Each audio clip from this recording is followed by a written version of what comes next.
O defunto, de Eça de Queiroz. 1. No ano de 1474, que foi por toda a cristandade tão abundante em mercês divinas, reinando em Castela el rei Henrique IV, veio habitar na cidade de Segóvia, onde herdara moradias e uma horta, um cavaleiro moço, de muito limpa linhagem e gentil parecer, que se chamava Dom Rui de Cardenas. Essa casa, que lhe legara seu tio, arcediago e mestre em cânones, ficava ao lado e na sombra silenciosa da igreja de Nossa Senhora do Pilar, e em frente, para além do adro, onde cantavam as 3 bicas de um chafariz antigo, era o escuro e gradeado palácio de Dom Alonso de Lara, fidalgo de grande riqueza e maneiras sombrias, que já na madureza da sua idade, todo grisalho, desposara uma menina falada em Castela pela sua alvura, cabelos cor de sol claro e colo de garça rial.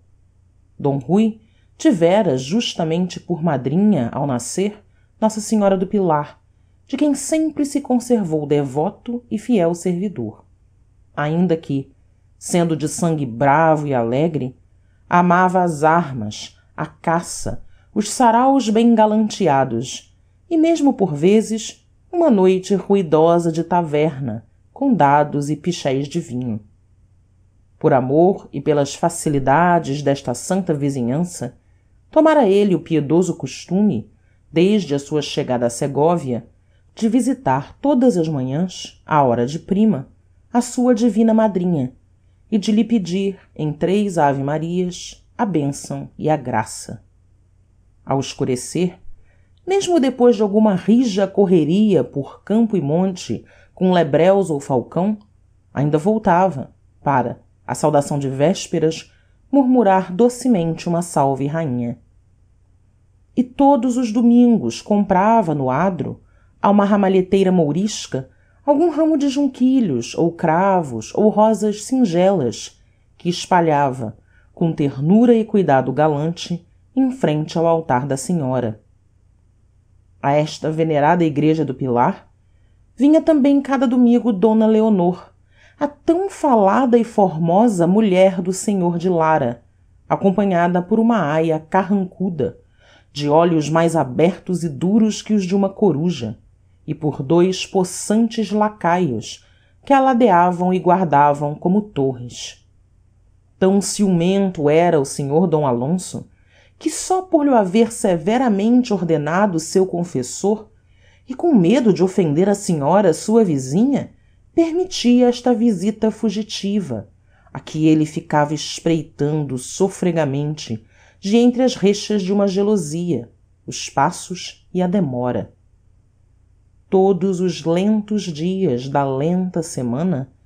os passava a senhora Dona Leonor no encerro do gradeado solar de granito negro, não tendo, para se recrear e respirar, mesmo nas calmas do estio, mais que um fundo de jardim verde-negro, cercado de tão altos muros que apenas se avistava, emergindo deles, aqui, além, alguma ponta de triste cipreste. Mas essa curta visita a Nossa Senhora do Pilar bastou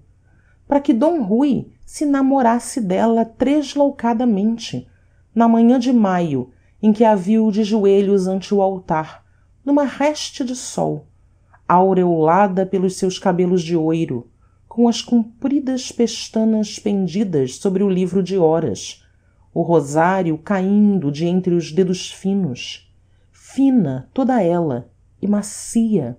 e branca, de uma brancura de lírio aberto na sombra, mais branca entre as rendas negras e os negros cetins que à volta do seu corpo cheio de graça se quebravam em pregas duras sobre as lajes da capela, velhas lajes de sepulturas. Quando, depois de um momento de enleio e de delicioso pasmo, se ajoelhou, foi menos para a Virgem do Pilar, sua divina madrinha, do que para aquela aparição mortal, de quem não sabia o nome nem a vida, e só que por ela daria vida e nome, se ela se rendesse por tão incerto preço. Balbuciando, com uma prece ingrata, as 3 ave-marias com que cada manhã saudava Maria, apanhou o seu sombreiro, desceu levemente a nave sonora e no portal se quedou, esperando por ela entre os mendigos lazarentos que se catavam ao sol. Mas quando ao cabo de um tempo, em que D Rui sentiu no coração um desusado bater de ansiedade e medo, a senhora Dona Leonor passou e se deteve, molhando os dedos na pia de mármore de água benta, os seus olhos, sob o véu descido, não se ergueram para ele, ou tímidos ou desatentos. Com a aia de olhos muito abertos colada aos vestidos, entre os 2 lacaios, como entre 2 torres, atravessou vagarosamente o adro, pedra por pedra, gozando, de certo, como encarcerada, o desafogado ar e o livre sol que o inundavam. E foi um espanto para D Rui, quando ela penetrou na sombria arcada de grossos pilares sobre que se assentava o palácio e desapareceu por uma esguia porta recoberta de ferragens. Era, pois, essa a tão falada Dona Leonor, a linda e nobre senhora de Lara. Então começaram 7 arrastados dias que ele gastou sentado a um poial da sua janela, considerando aquela negra porta recoberta de ferragens como se fosse a do paraíso,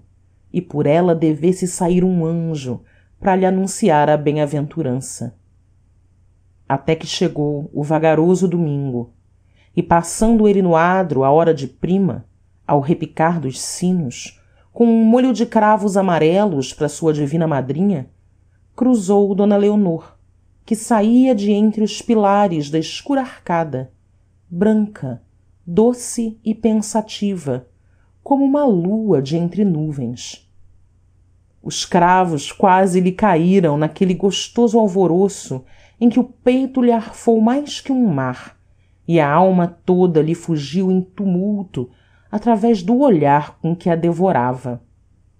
E ela ergueu também os olhos para D Rui,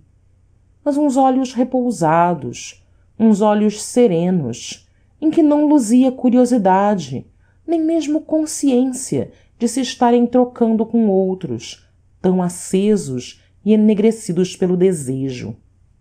O moço cavalheiro não entrou na igreja, com piedoso receio de não prestar à sua madrinha divina a atenção que, de certo, lhe roubaria toda aquela que era só humana, mas dona já do seu coração e nele divinizada. Esperou sofregamente à porta, entre os mendigos, secando os cravos com o ardor das mãos trêmulas, pensando quanto era demorado o rosário que ela rezava. Ainda Dona Leonor descia a nave, já ele sentia dentro da alma o doce rugir das sedas fortes que ela arrastava nas lajes. A branca senhora passou, e o mesmo distraído olhar, desatento e calmo, que espalhou pelos mendigos e pelo adro, o deixou escorregar sobre ele, ou porque não compreendesse aquele moço que de repente se tornara tão pálido, ou porque não o diferenciava ainda das cousas e das formas indiferentes. D Rui abalou com um fundo suspiro, e no seu quarto pôs devotamente ante a imagem da Virgem as flores que não oferecera na igreja ao seu altar. Toda a sua vida se tornou então um longo queixume, por sentir tão fria e desumana aquela mulher, única entre as mulheres, que prendera e tornara sério o seu coração ligeiro e errante. Numa esperança, a que antevia bem o desengano, começou a rondar os muros altos do jardim, ou, embuçado numa capa, com o ombro contra uma esquina, lentas horas se quedava, contemplando as grades das gelosias, negras e grossas como as de um cárcere. Os muros não se fendiam, das grades não saía sequer um rasto de luz prometedora. Todo o solar era como um jazigo, onde jazia uma insensível, e por trás das frias pedras havia ainda um frio peito. Para se desafogar, compôs, com piedoso cuidado, em noites veladas sobre o pergaminho, trovas gementes que o não desafogavam. Diante do altar da Senhora do Pilar, sobre as mesmas lajes onde a vira ajoelhada, pousava ele os joelhos e ficava, sem palavras de oração, num cismar amargo e doce, esperando que o seu coração serenasse e se consolasse sob a influência daquela que tudo consola e serena. Mas sempre se erguia mais desditoso e tendo apenas a sensação de quanto eram frias e rígidas as pedras sobre que ajoelhara. O mundo todo só lhe parecia conter rigidez e frieza. Outras claras manhãs de domingo encontrou d Leonor, e sempre os olhos dela permaneciam descuidados e como esquecidos, ou quando se cruzavam com os seus, eram tão singelamente, tão limpos de toda emoção, que d Rui os preferiria ofendidos e faiscando de ira, ou soberbamente desviados com soberbo desdém. De certo, d Leonor já o conhecia, mas assim conhecia também a ramalheteira mourisca agachada diante do seu cesto à beira da fonte, ou os pobres que se catavam ao sol diante do portal da senhora. Nem d Rui já podia pensar que ela fosse desumana e fria. Era apenas soberanamente remota, como uma estrela que nas alturas gira e refulge, sem saber que embaixo, num mundo que ela não distingue, olhos que ela não suspeita a contemplam, a adoram e lhe entregam o governo da sua ventura e sorte.